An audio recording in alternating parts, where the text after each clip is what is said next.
और देखता है कि गोदाम की ओर से धुआं उठ रहा था। सुलेखा गोदाम के बाहर खड़ी थी। ये सब कैसे हो गया? गोदाम में आग कैसे लग गई? साहब, मेरी इसमें कोई गलती नहीं है। गोदाम में बिजली का कोई इंतजाम नहीं था, इसलिए मैं दीपक जलाकर अनाज की बोरियां देख रही थी। अचानक ऊपर से एक बोरी फिसलकर दीपक के पास गिर गई, जिससे गोदाम में आग लग गई।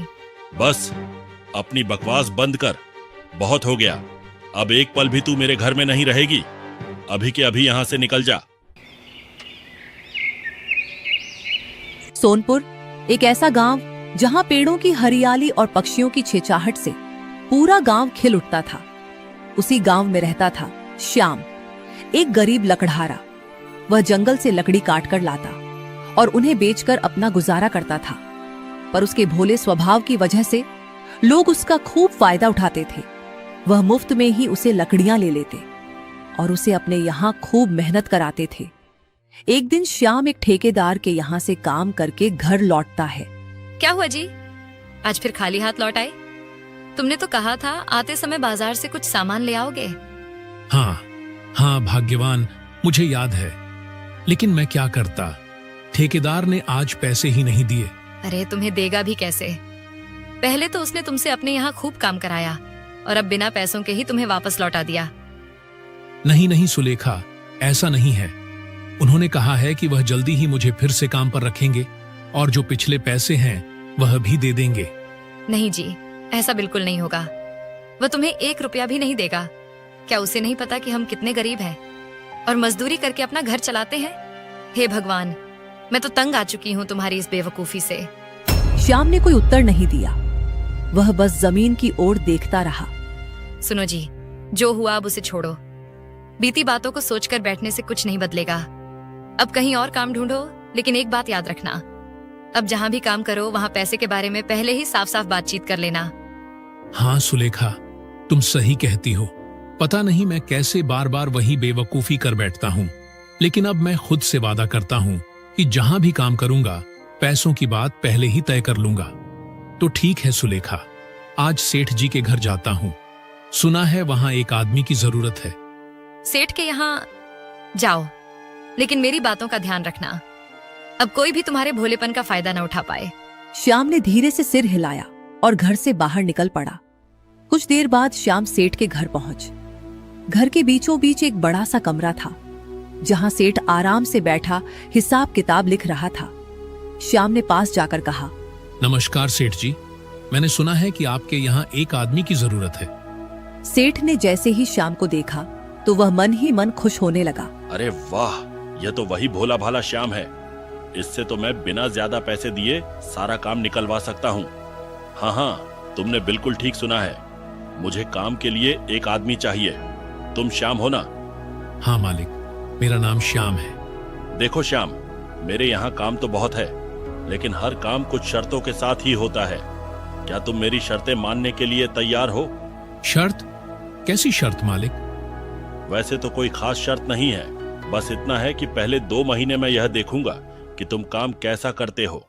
तुम मेहनती हो या नहीं और काम सही ढंग से करते हो या नहीं।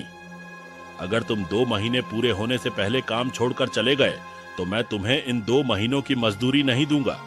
लेकिन अगर तुम 2 महीने पूरा कर लोगे तो मैं तुम्हें 3 महीनों की मजदूरी एक साथ दूंगा और तुम्हें अपने यहाँ स्थायी काम पर रख लूंगा। और अगर यह मंजूर नहीं है तो तुम जा सकते हो। मेरे यहाँ तो रोज काम के लिए लोगों की भीड़ लगी रहती है। श्याम कुछ पल चुप रहा, लेकिन गरीबी और मजबूरी उसके मन पर भारी पड़ गई। नहीं मालिक, मुझे आपकी हर शर्त मंजूर है। श्याम के मुंह से यह सुनते ही सेठ के चेहरे पर संतोष भरी मुस्कान फैल गई। सेठ ने पास रखा एक कागज उठाया, जिस पर सारी शर्तें पहले से लिखी हुई थीं। तो ठीक है श्याम, इस कागज पर अपना अंगूठा लगा दो ताकि आज से तुम्हारा काम पक्का हो जाए। श्याम ने बिना ज्यादा सोचे उस कागज पर अपना अंगूठा लगा दिया। धन्यवाद मालिक, जो आपने मुझे अपने यहाँ काम दिया। कोई बात नहीं, अब तुम शांति से अपने घर जाओ और कल सुबह समय से काम पर आ जाना। श्याम चेहरे पर हल्की सी मुस्कान लिए घर पहुंचता है। आ गए जी। आज सेठ जी के यहाँ बात बनी या नहीं? श्याम ने बैठते हुए पूरी बात विस्तार से सुलेखा को बता दी। सेठ की शर्तें, कागज, अंगूठा, सब कुछ। क्या अगर 2 महीने पूरे नहीं हुए तो पैसे ही नहीं देगा? मुझे सेठ की बात बिल्कुल ठीक नहीं लग रही है। कहीं ऐसा ना हो कि काम निकलवाने के बाद कोई गड़बड़ी कर दे। अरे नहीं सुलेखा, तुम बेवजह चिंता कर रही हो। सेठ इतना बड़ा आदमी है, ऐसा क्यों करेगा? तुम देखना, मैं मेहनत से अपना काम करूंगा और 2 महीने पूरे होने से पहले हार नहीं मानूंगा। हाँ जी, भगवान करे ऐसा ही हो। चलो, बहुत समय हो गया है, मैं खाना ले आती हूँ, आप पहले खाना खा लीजिए। सुलेखा ने थोड़ा सूखा सा खाना परोसा। दोनों चुपचाप बैठकर खाने लगे। अगली सुबह श्याम ने जल्दी से खुद को संभाला और सेठ के घर की ओर निकल पड़ा। सेठ के घर पहुंचकर श्याम बोला, देखिए मालिक, मैं आ गया। ओह, आओ श्याम, आओ। देखो, बराबर में जो गोदाम है ना, आज से तुम्हें वहीं काम करना है। ठीक है मालिक। श्याम बिना कुछ कहे गोदाम की ओर चला गया। गोदाम में बड़ी बड़ी बोरियां रखी हुई थीं। पहले दिन श्याम को काम समझने में थोड़ी दिक्कत हुई, लेकिन उसने हार नहीं मानी। धीरे धीरे वह गोदाम का पूरा काम सीख गया। श्याम अब दिन रात मेहनत करने लगा।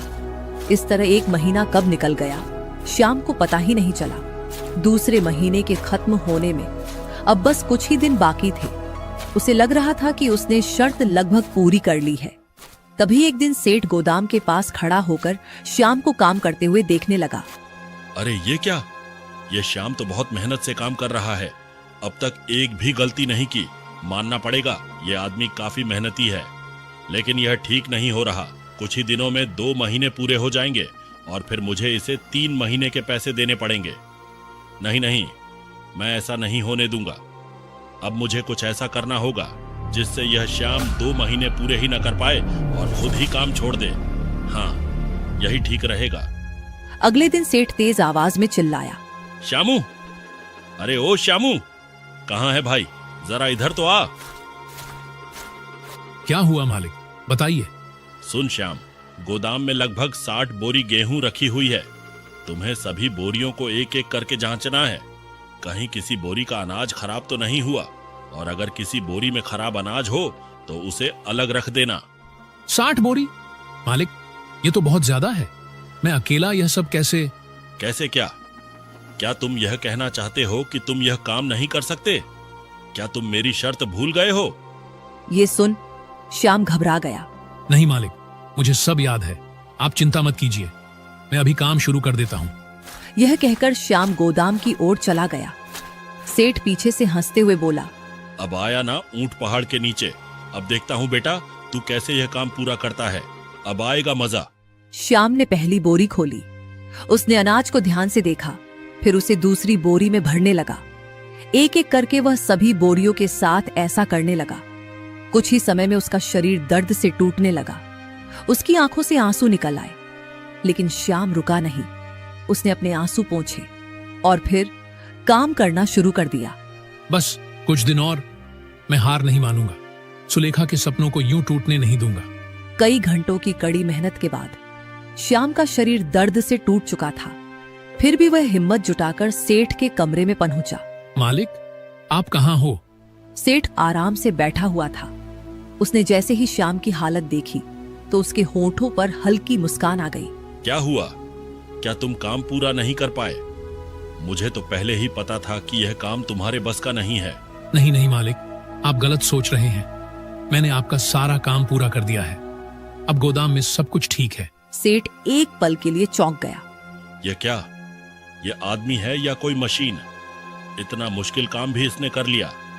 हाँ, चिंता मत कर श्याम, अब मैं तुझे ऐसा काम दूंगा जिसे तू कभी पूरा नहीं कर पाएगा। सुन श्याम, एक काम कर, जाकर गोदाम से एक छोटा सा बक्सा उठाकर ले आ। ठीक है मालिक, अभी लेकर आता हूँ। श्याम भारी कदमों से गोदाम गया और वहां से एक छोटा सा लकड़ी का बक्सा उठाकर ले आया। ये लीजिए मालिक, मैं बक्सा ले आया। अब बताइए, इसे कहाँ रखना है? अरे नहीं नहीं, इसे कहीं रखना नहीं है। अब ध्यान से सुन, जो मैं कहूँ वही तुझे करना है। देख, मेज पर जो रुई रखी है ना, तुझे बिना छुए उस पूरी रुई को इस छोटे से बक्से में भरना है। श्याम ने पहले मेज की ओर देखा, फिर छोटे से बक्से की ओर। लेकिन मालिक, ये कैसे हो सकता है? इतनी सारी रुई, वह भी बिना छुए, इस छोटे से बक्से में कैसे आ सकती है? यह तो नामुमकिन है। ओ, तो तुम्हारा सीधा सीधा मतलब यह है कि तुम यह काम नहीं कर सकते। मैं ठीक समझ रहा हूं ना? श्याम ने हिम्मत जुटाकर कहा। हाँ मालिक, मैं यह काम नहीं कर सकता। आप ही बताइए, इतनी ढेर सारी रुई इस छोटे से बक्से में, वह भी बिना हाथ लगाए, कैसे भरी जा सकती है? कृपया मुझे कोई और काम दे दीजिए। नहीं नहीं, तुम्हें यही काम करना होगा। अगर यह नहीं कर पाए तो शर्त के मुताबिक तुम्हें बिना पैसे लिए यहाँ से जाना होगा। ये सुनते ही श्याम के चेहरे का रंग उड़ जाता है। नहीं मालिक, ऐसा मत कीजिए। कृपया मुझ गरीब पर थोड़ी दया दिखाइए। सुनो, मैंने तुमसे पहले ही कहा था, अगर तुम मेरा बताया हुआ काम पूरा नहीं कर पाए तो तुम्हें काम छोड़ना होगा। और हाँ, तुम्हें वह कागज याद है ना, जिस पर तुमने सारी शर्तों के मुताबिक अपना अंगूठा लगाया था, या अब वह भी भूल गए? श्याम की आंखों से आंसू बहने लगे और भारी मन से वहां से निकल गया। श्याम जब घर पहुंचा तो सुलेखा दरवाजे पर ही खड़ी थी। क्या हुआ जी, इतनी जल्दी लौट आए? श्याम कुछ देर चुप रहा, फिर फूट फूट कर रो पड़ा। उसने सेठ की सारी बातें सुलेखा को बता दी। क्या उसने तुम्हारे साथ यह सब किया? मुझे तो पहले से ही उसकी नीयत पर शक था। उस सेठ ने तुम्हारी मासूमियत और भोलेपन का खुलकर फायदा उठाया है। यह सेठ अपने आप को बहुत चालाक समझता है। तो ठीक है, अब मैं उसे बताऊंगी कि असली चालाकी किसे कहते हैं। लेकिन तुम यह सब कैसे करोगी? आखिर तुम्हारे दिमाग में चल क्या रहा है? तुम चिंता मत करो, अब मैं खुद उसके यहाँ काम करने जाऊंगी। मैं देखना चाहती हूँ कि आखिर वह मुझे कैसे पागल बनाता। श्याम कुछ कह नहीं पाया। उसने बस सुलेखा की आंखों में भरोसा देखा। अगली सुबह सुलेखा सीधे और निडर कदमों के साथ सेठ के बड़े मकान के पास पहुंचती है।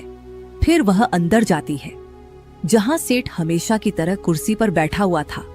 सुनिए साहब, मैंने सुना है कि यहाँ काम के लिए किसी नौकर की जरूरत है। आप मुझे रख लीजिए, मैं आपका सारा काम पूरी ईमानदारी से कर दूंगी। सेठ ने उसे ऊपर से नीचे तक देखा। अरे वाह, यह तो बिन बुलाए मेहमान जैसा हो गया। क्या हुआ साहब, आप क्या सोच रहे हैं? अगर आपके पास काम हो तो बताइए, वरना मैं अभी चली जाती हूँ। अरे नहीं नहीं, मेरे पास काम की कोई कमी नहीं है। तुमने अच्छा किया जो यहाँ आ गई। देखो, मुझे काम के लिए ऐसे आदमी की जरूरत है जो मेरी शर्तों के मुताबिक काम कर सके। पर साहब, काम के लिए शर्त क्यों? मैं जो काम करूंगी उसके बदले आप मुझे पैसे देंगे। बीच में ये शर्त कहाँ से आ गई?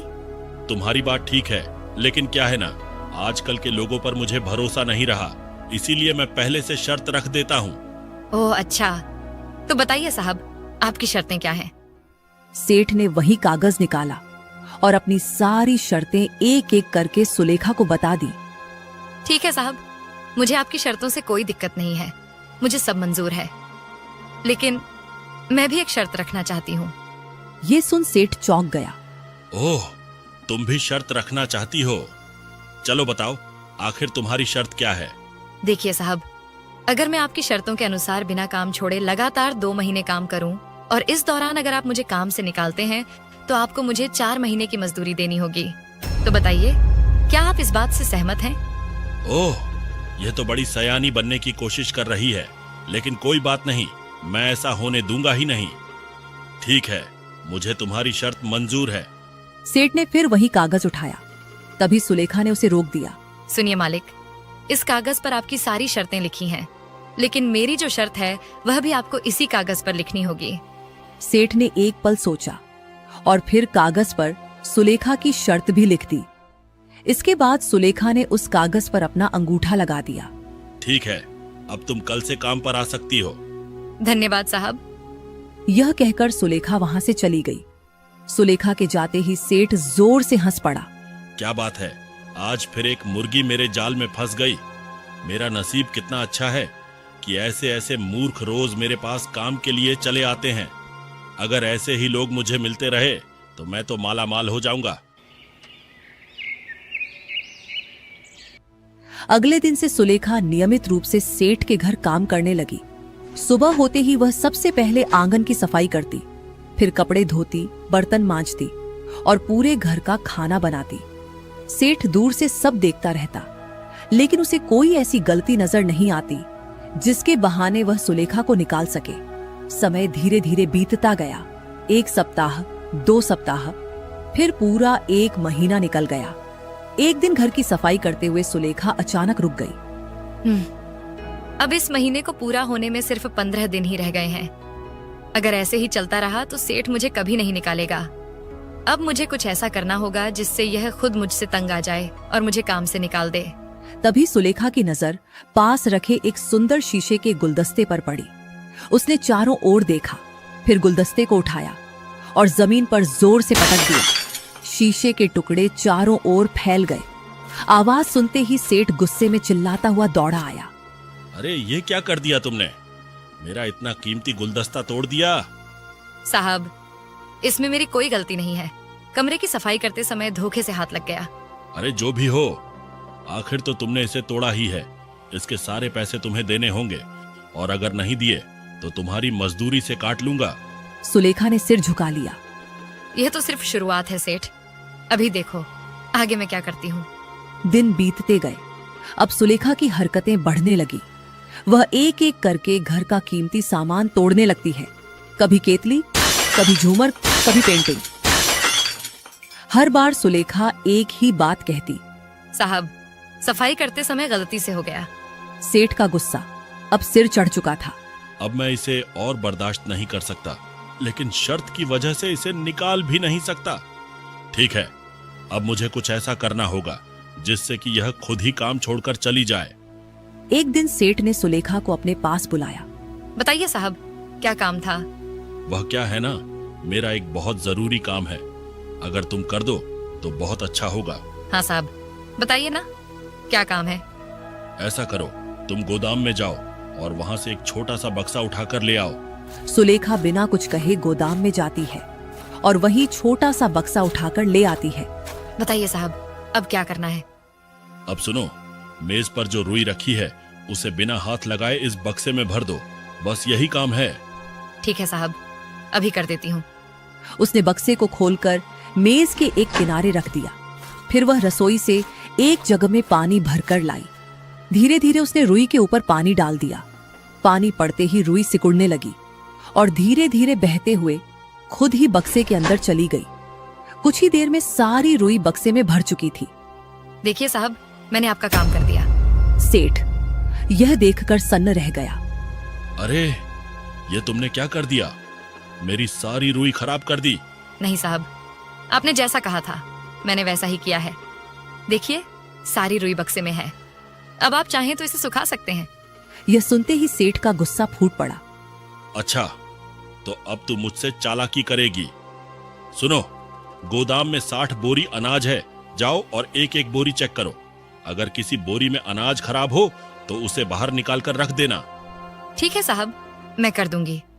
यह कहकर सुलेखा बिना डरे गोदाम की ओर चली गई। थोड़ी देर बाद सेठ अपने कमरे में बैठा हिसाब किताब देख रहा था।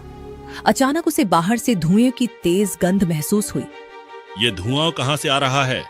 वह उठकर आंगन में आता है और देखता है कि गोदाम की ओर से धुआं उठ रहा था। हे भगवान, मेरा गोदाम! सेठ दौड़ता हुआ गोदाम की तरफ जाता है। सुलेखा गोदाम के बाहर खड़ी थी।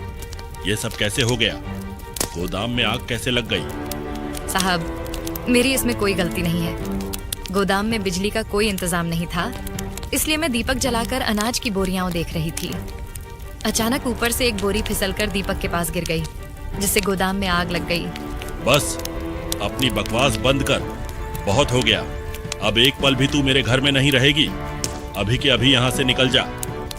ठीक है साहब, मैं चली जाऊंगी, लेकिन जाने से पहले शर्त के अनुसार मेरे 4 महीने के और श्याम के 2 महीने के पैसे मुझे दे दीजिए। क्या? 6 महीने के पैसे? मैं एक पैसा नहीं दूंगा। जितने दिन काम किया है उतने ही दिन की मजदूरी मिलेगी। साहब, शर्त कागज पर लिखी है और आपने खुद उस पर हामी भरी थी। पैसे आपको देने ही होंगे, वरना क्या? मुझे सब समझ आ गया है। तू जानबूझकर ये सब कर रही थी ताकि मैं मजबूर होकर तुझे निकाल दूं। हाँ, क्योंकि आपने पहले मेरे पति की मेहनत का पैसा नहीं दिया था, और अगर आज आपने पैसे नहीं दिए तो मैं पूरे गांव में बता दूंगी कि आप कैसे गरीबों को शर्तों में फंसाकर लूटते हैं। सेठ का रंग उड़ जाता है। उसे गांव की बदनामी दिखाई देने लगती है। अच्छा, ये श्याम तुम्हारा पति है? हाँ, वही श्याम, जिसे आपने 2 महीने काम करवाकर एक पैसा नहीं दिया। सेठ का सिर झुक जाता है। मुझे माफ कर दो बहू, मैं अभी तुम्हारे 4 महीने के और श्याम के 2 महीने के पूरे पैसे दे देता हूँ और कसम खाता हूँ कि आज के बाद किसी गरीब के साथ धोखा नहीं करूंगा। सेठ पैसे सुलेखा के हाथ में रख देता है। याद रखना सेठ, बुरा करने से कभी भला नहीं मिलता। अगर दूसरों के साथ अच्छा करोगे तो जिंदगी भी तुम्हारे साथ अच्छा ही करेगी।